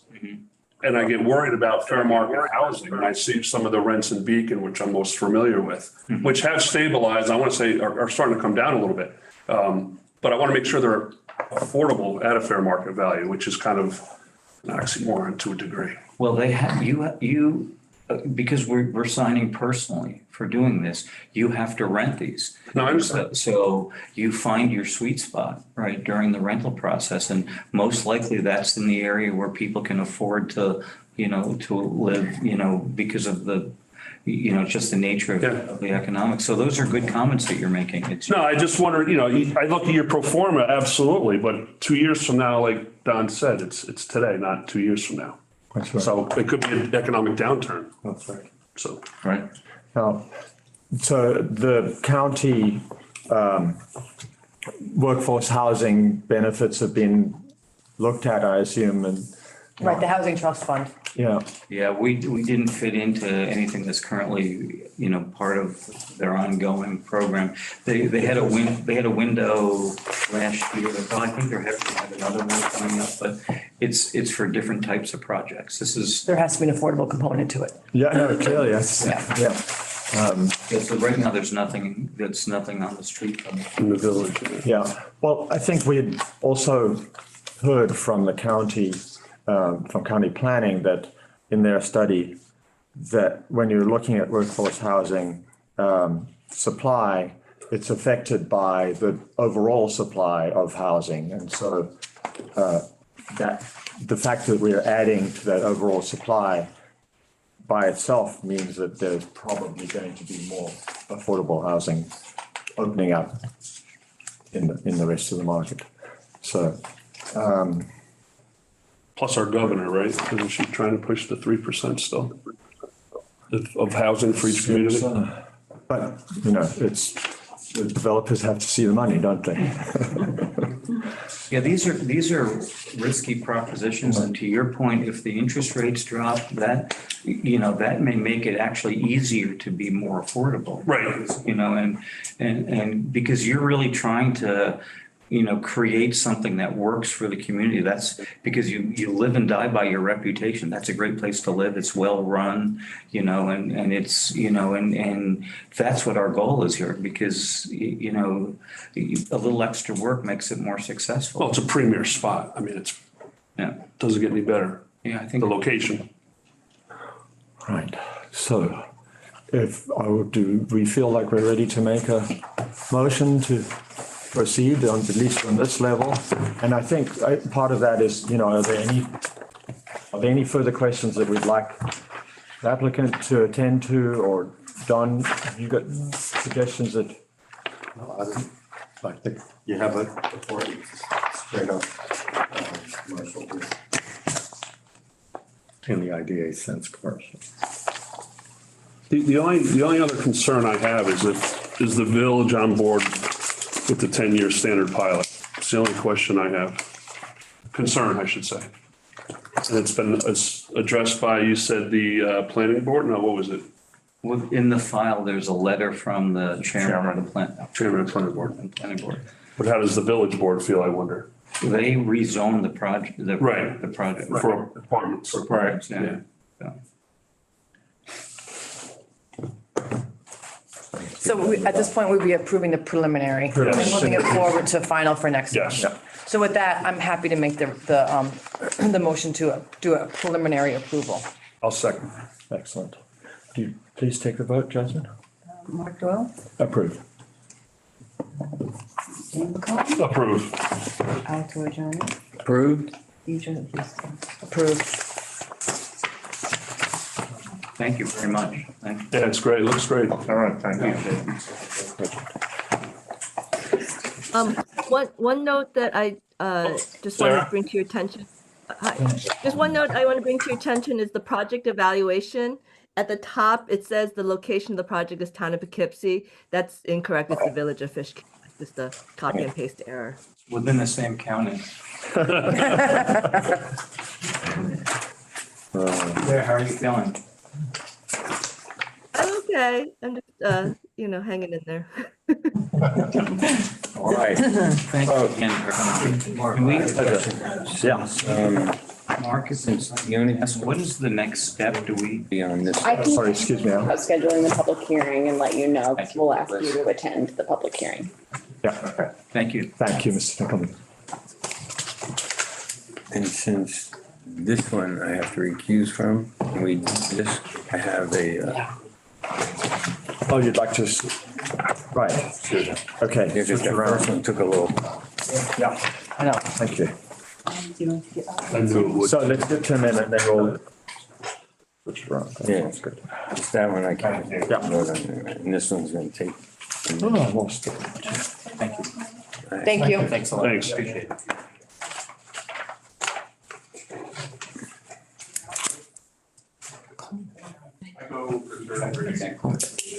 I have been my legs get cold. Yeah, like Carney's doing another one. Our office. Carney's is all affordable. I think so, yes. Yeah. Doing the Schatz building. Have one of those. Oh, that's right. Yeah. Is that finally moving? Well, we're waiting to take title because we still haven't taken, the county still hasn't taken title to it. Once we do, we're gonna transfer it immediately. But we're still waiting for the state to approve. The state has now lessened brownfield sites. You can take title without becoming a party to the brownfield site, yes. So we're just waiting for the title. But Ken, when he built in Beach, he did two affordable and one for himself. Okay. He did 3 buildings over there. So Amy and I are back. Hey, Does anybody have a conflict with T-Rex Shaner, our next? Okay, Last thing for the, to vote on the LDC. so that you don't have to wait. What that would require is we'd have to adjourn this meeting, open up the other meeting. This one's gonna be quick, I think. it should be. It's gonna be real fast. If not, and you have to go, I think we still have quorum. So, that's the other. You have quorum? Yeah. Sarah, we have quorum without Al if he leaves? Yes. Yes, Yes. okay, so that would be understandable if you have to go. Thank you. It's been a long meeting today. I'd like to thank everybody, including our folks that are attending from the public, for bearing with us, but I hope that you all understand and agree that the questions that we ask on these unusual projects are another part of our role in this process. Okay, so before us, we have the consideration approval authorizing resolution for T-Rex Shaner Hyde Park Hotel. I'm going to let Sarah just make brief comments, but Larry Boudreau is here with us from T-Rex Shaner. But Sarah, would you like to just real quickly just talk about this? Yep, and Steve Gerasi is on Zoom as well. Okay. So T-Rex Belfield Hotel is requesting an extension, a time extension. Tax exemption. Their sales tax exemption is set to expire December 31st of this year. They're asking for extension for December 31st of next year to do some additional building and improvements to the hotel. That's basically about it. There is no request. This request does not include any additional benefits. There was no need for a public hearing on this, Sarah, is that correct? No, so no need for a public hearing. It's just an approval by the board to extend the time. So the money I'm sorry. It's cold now. Did you have a listening device in that? So the amount that was awarded is not being reduced in any way or increased? Just the Correct. time period? Okay. Correct. Questions? Does anybody have any questions? No. A question statement. Is there a way that we could make sure that, I guess maybe there's no answer to this, that we don't have to extend it again? Since we have had a number of time extensions up to this point. Is there a high likelihood that this will result in completion of the project for this section of the project by this timeline? So the request comes because we're adding a pavilion on the north side of the hotel to allow the event space to flow into a covered patio. So we have it all approved. The town, the planning board has approved it. We have a building permit. We're ready to go. The timing, it just didn't work out, to get it done before the winter and that kind of thing. So we would prefer not to be limited to next year. Allow us maybe another year. It's a economic thing to driving the model as we get busier with the event space, and that'll warrant the need for the pavilion. Steve, are you there? Yes, I am, yeah. Yeah, so Steve could add on to that if needed. I think, obviously the outdoor pavilion was not integral to the building of the hotel, which of course was severely delayed for reasons that we don't have to go into here over the past couple of years, and finally getting it done and opened last year. At the very end of last year, we kind of buttoned everything down. When did we get our CO, Larry? We probably got it Yeah, we got it the last December. I guess the very end of the year last year when we finally opened at the very end of last year. Have been running the hotel. I guess market demands and kind of just what the general feeling was as Larry mentioned, the extension of our indoor meeting space would be a nice benefit and would be something that could be, extended out onto the outside patio that's adjacent to the meeting space, and if it was covered, all the better. We all know that being in a covered space is probably better if you're outdoors in other parts of or different climates. So this, for whatever timing and whatever have you on a brand new hotel opening and all that brings with that, we decided to try to attempt to extend this, at least another 12 months. I'm not sure what the timing is on. I don't think we're clear totally what the timing is on building it, although it would, in terms of the cost of it and whatever have you, it is, I would say, generally negligible based on the amount of benefits we have left. In terms of those benefits, we have, I don't know, a few $100,000 of benefit left. Nowhere near that. We'd be nowhere near that number in terms of what the need is. Much less than that. Yeah, so it's over 300,000 in benefits left, right, Steve? Yes, so 300, I think. Yeah, 300. and the cost of the pavilion will be around 300,000. Half of that would be materials, and so 8% of that, so it's a $10,000 to $20,000, sales tax benefit. So For the expenses. it doesn't sound like this is something that takes 2 years to build. No, but it's driven by demand, right? So as our business, we just opened. Understood. So we have a runway to develop the business, so. Right. So when the business is sufficient, then we build. Okay, so you don't you have all the approvals, but you don't Yes. have a start date in your own mind. Right, correct. It just comes down, are you going to come back at the end of next year for another extension? That's what we're trying to avoid. No, understood. Give us the year and we'll see, we can evaluate it at Well, that time. I guess the other possibility maybe is if we feel that this is an appropriate use of the money, maybe could we not just give them the 2-year window on it? Is there a negative to that? How long is your approval good for? I think 2 years.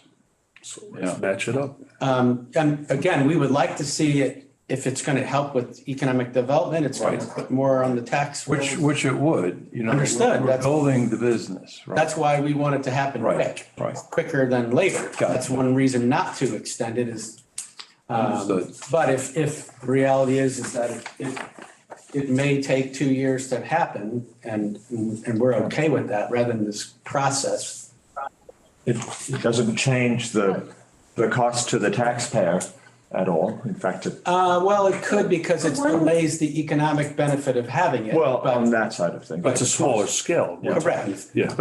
But so you said that in fact this pavilion is only going to result in a benefit of $20,000, but there's 300,000 still to go. So you're not going to be able to utilize those benefits? Correct. This is the last thing that sounds. Yeah, this is the last thing. They're not using their full benefit. So it's just, there's nothing else that could Nothing. come in, just No, it's just timing. only this. Nothing else. One thing I do want to bring to the board, and it is the board's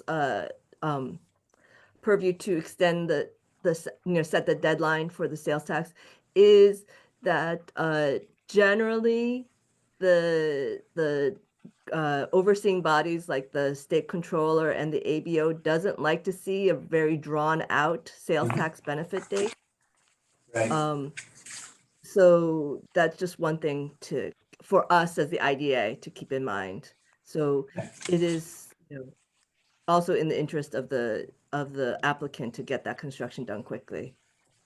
It's for a year, give them a year. Okay. I would just counter that. On the other hand, a number of extensions probably doesn't make the ABO particularly happy either. Yeah. So, Right. I think those both ways. Yeah. If we only approve it for 12 months, is that going to create a better incentive for them to finish it? Absolutely. I think it would. So that's super. I agree. Okay. Any other questions or discussion? Okay, we have before us a resolution that would extend the sales tax expiration date to 12/31 of 2025. That's what's before us now. Is anybody willing to make a motion based on that? I will make a motion to extend it 1 year. Okay, I'll second. okay, thank you. Jasmine, would you please take a roll call vote? Mark Doyle, Approved. Amy Bondieri, Approved. Shannon Capone, Approved. DJ Houston. Approved. Kim Dean. Approve, try and get this done. Please. Thank you very much. Thank you. Thank you very much. I don't sign this one, right? Correct. Okay, Sorry to draw it out. no, that's okay. It is in the best interest for the economy that it be done, you know, if it's going to help to generate more events. Okay, the last thing on this agenda is, hold on, let me just make sure. who knows who can come in. Just, I did. if you can make a note, Jasmine, that Al has left the meeting at this point. Okay, presentation of Dutchess County LDC Corporation performance metrics. Sarah? Yeah, so I'm just going to do it very quick in the interest of time, but the reporting on the outcomes of the LDC as a result of the contract that the IDA has with the LDC. This is the second quarter report.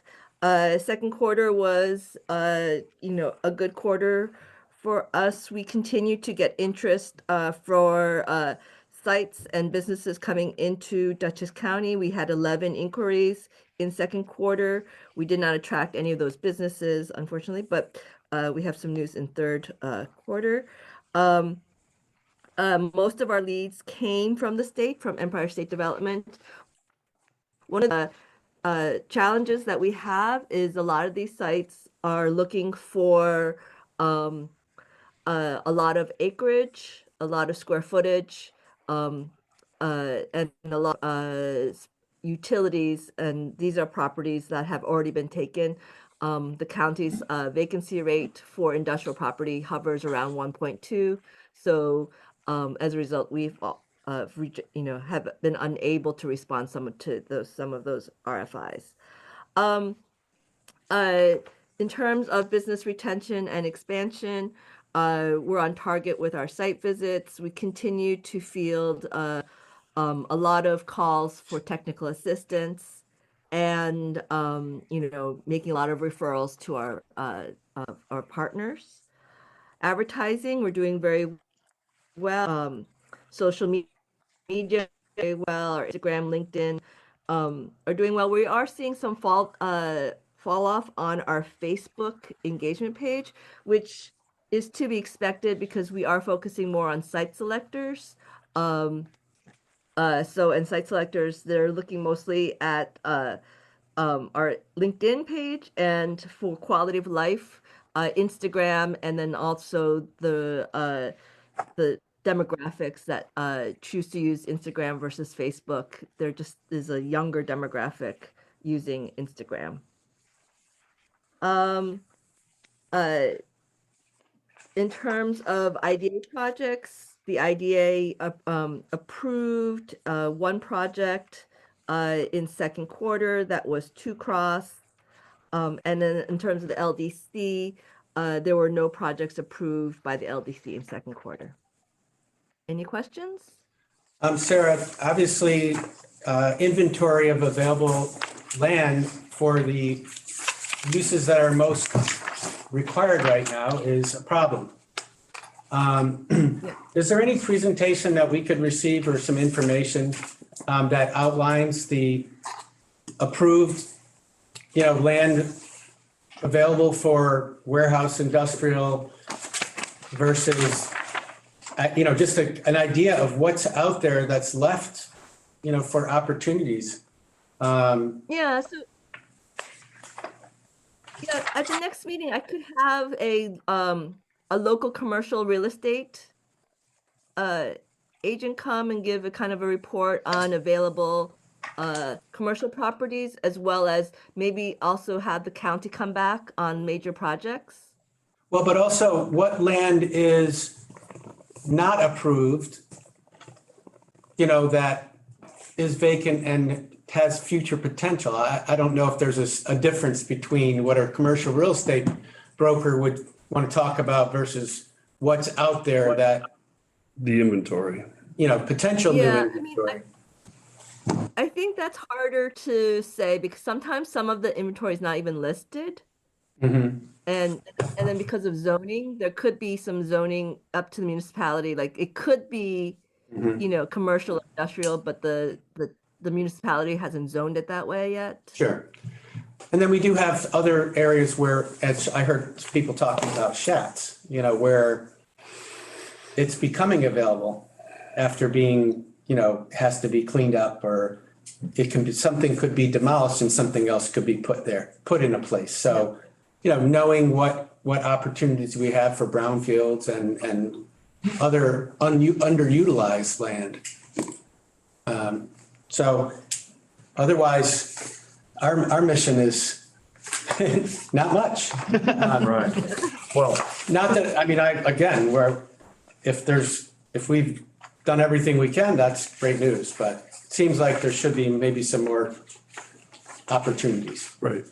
Yeah, and I would say that, we're seeing some opportunity, we're going after some opportunity. Office space has a healthy level of vacancy. We are targeting what I would call second tier like supply chain manufacturing that doesn't necessarily need a lot of space and a lot of utilities, a lot of foreign direct investment offices that are just looking for corporate offices. That's kind of what we're targeting to fill those spaces until some industrial space, is created.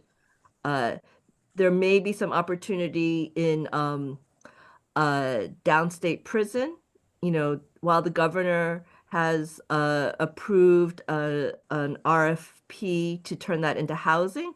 There is some discussion with the town of Fishkill of allowing some commercial industrial activity on that property as well. Okay. I wonder, though, if we shouldn't be relooking at our advertising promotion budget, because if we don't have that much to sell, we shouldn't be spending, we should be spending appropriately. It's interesting that the ESD is being the source of most of these requests. As opposed to coming our through our internal right. system. So I don't know, we're in contract and so on, but Sarah, I don't know if you have any thoughts on, how we adjust to what our supply is.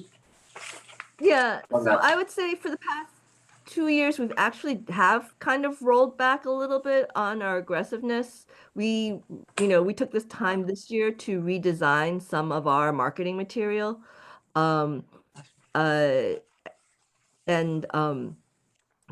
Being a little bit more strategic, because I do believe that it's important that we just stay on top of mind of these site selectors.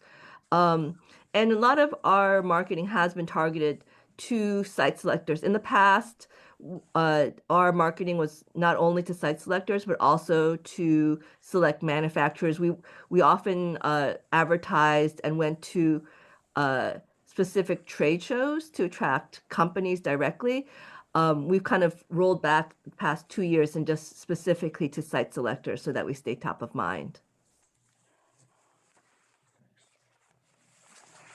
All right. Anything else that you want to point out to us in the outcomes report or anything? No, I think we did in second quarter, we did visit Cafe Spice, which is a food manufacturer located in the city of Beacon. It's their expansion site. They're doing with our site visits, we often invite one of our ED partners, and it was a great visit. They were working on expand. One of their clients is Whole Foods, and they supply prepared foods for Whole Foods east of the Mississippi. And this expansion project will allow them to expand their footprint with Whole Foods. So that was a good visit. Sarah, this is the outcomes report is calendar year or? For this calendar year, for second quarter, yes. I'm sorry. Second quarter. Okay. This calendar year. Right, all right, so we're at, at or below 50% on a number of them. So I just want to make sure. Yeah, and you'll see at the third quarter that we've made up for that. Okay, good.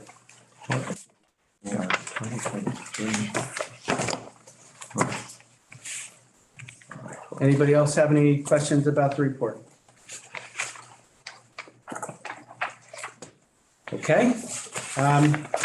All right, I think if there's no other questions, I would like to adjourn the IDA meeting and move on to the LDC meeting.